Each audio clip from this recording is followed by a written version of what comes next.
Noon and they Hebrew though. I'm Joshua the son of Noon, Hebrew bro. Coming into this land of Canaan, no shit. Knocking nations down, cause they don't know shit about these ways, about this really lost statutes and madness. So I'ma have to let these motherfuckers just have this.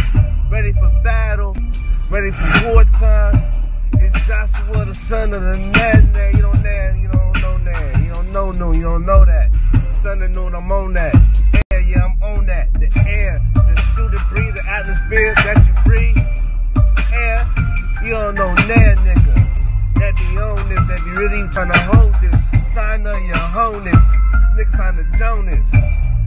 Nigga, you don't know that like me. Nigga, you don't know.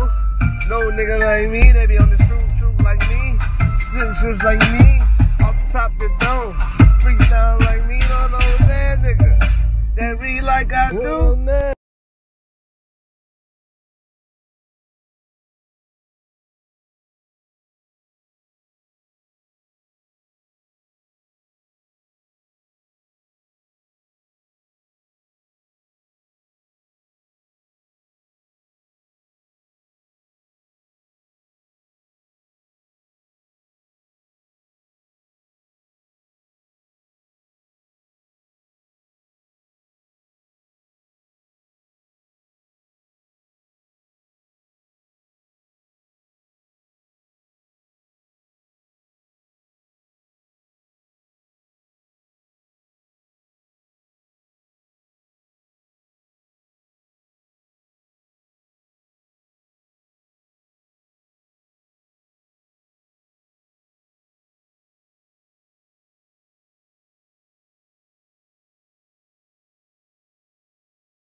So when we look at Mali in this region right here of Ghana, we have to understand that this is, when we look at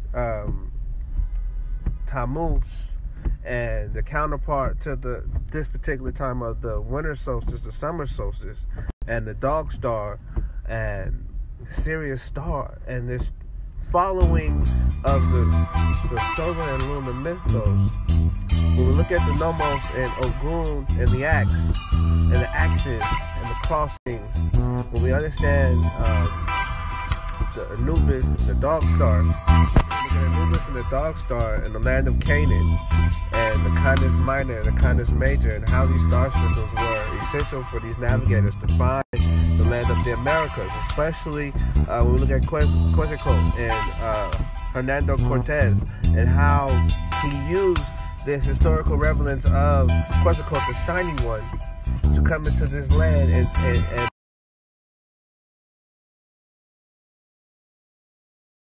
this is why they feel the rising of the sun, the rising of the God, the resurrection of the God.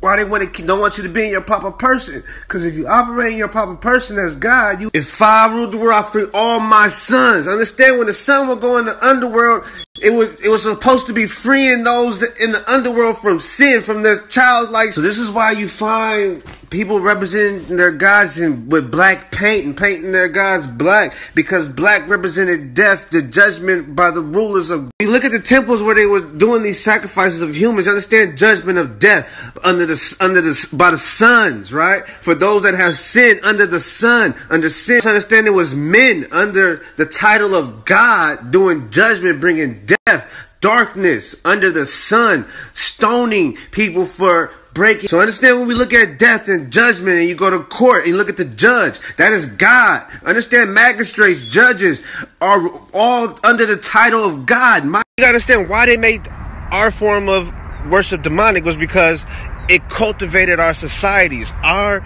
rituals and dance and around certain times and seasons is what kept us flourishing, what kept our trade, kept our crops from. In order to keep us from functioning as a nation, they made our arts and culture, how we civilized and cultivated our civilizations, demonic, and made us transition into this new form of worship, idolatry of the sun, and their teachings and understanding to the Catholic Church. So the infiltration through the Catholic Church was to take this understanding of nature and our dependency on nature, which was our gods, right, and to make it demonic and create this religion through the sun worship. So it was the heathen, right, that enforced these things upon us, right, that demonized our understanding and our ability to observe, to be self-sufficient, right, to make us dependent on their religions to cultivate and provide.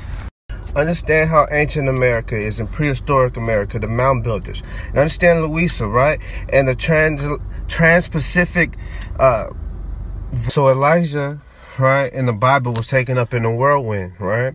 So when you understand the whirlwind and the waters and the chaos in Mayim, you look at the Mayos, right, the magicians, right, the wise men of the east, the serpents, right, understand the god Akua, right? And you see here on Narmer's palette where it says the western sunset land of Amuru, the great sea lord of the two seas.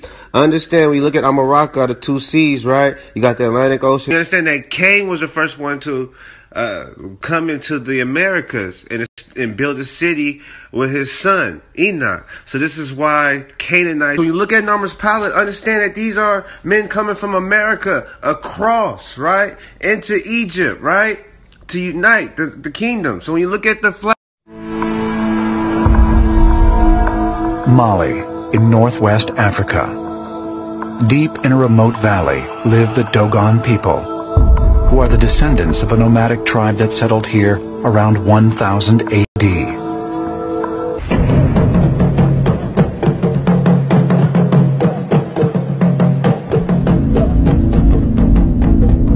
In the 1920s, French anthropologist Griel and ethnologist Dieterlen visited the tribe and were invited to share their secrets.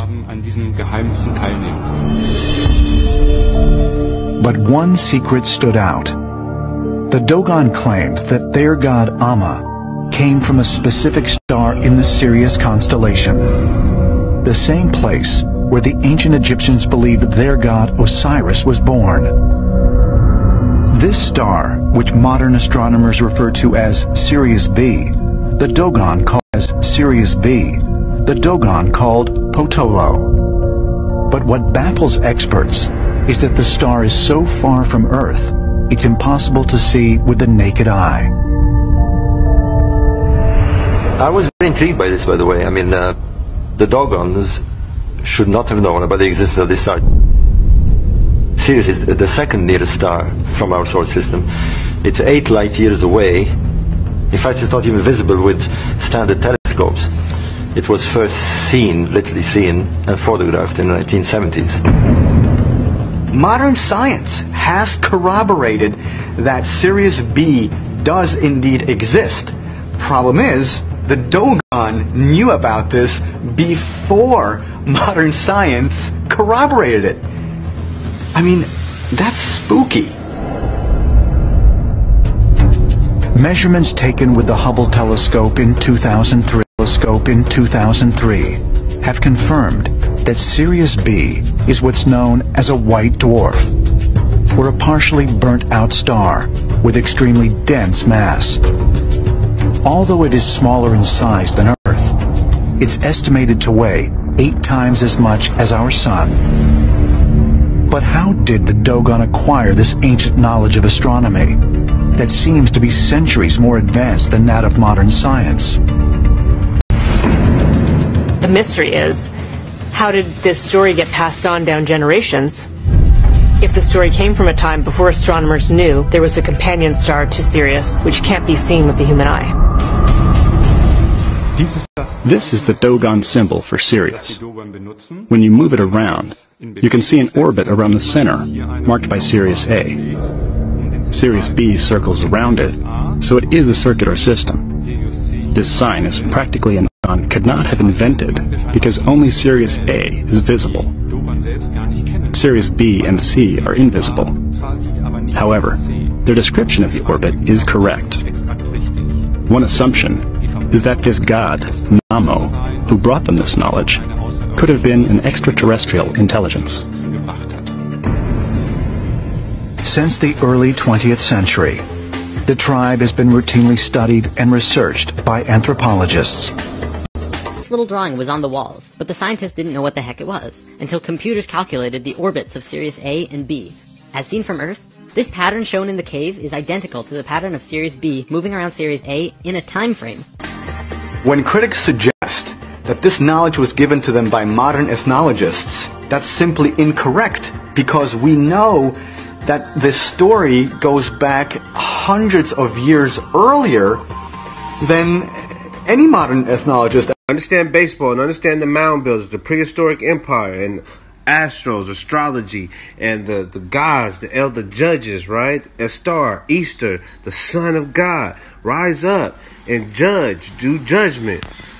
Understand the Maccabees, right? When you understand the Maccabees and the hammer, right? And America and America's favorite pastime, baseball, and its symbolism with the judges, us, the gods. We understand Muth means dead, right? Mortician. Understand more and blackness and death and Hades, the head, and the gravel, right? The mallet, the hammer. Understand who you are, Judge, God. Rise up. Understand why they do the tomahawk. Understand you're the judges. Understand you need to bring judgment. You bring these commandments as universal law that was given, right? A nation of priests, a priesthood, royal priesthood. It's time to rise up. So when the sun makes its commencement here and end here in the west to end, this will be the finale. Because the west was known for the ending or the land of the dead or not being the hidden land, Amun's land, right? So this is the way the vision of the seeing of the day works, right? So once it passes that west 120-degree mark, it is dead. So you have to understand, visualize the west and the ending of the day and how the body and the mind and the vision is all connected. So once the sun would pass, right, the 120-degree mark, right into the west, it would go into the dead spot, to the dead area, the Dead Sea.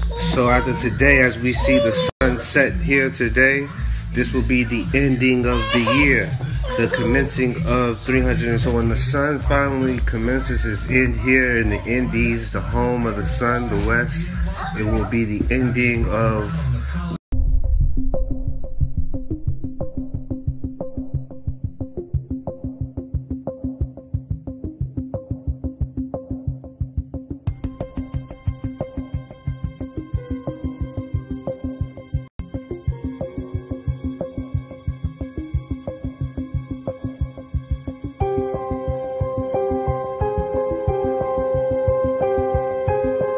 here and end here in the west to end. This will be the finale of what. So when the sun finally commences its end here in the Indies, the home of the sun, the west, it will be the ending of what we have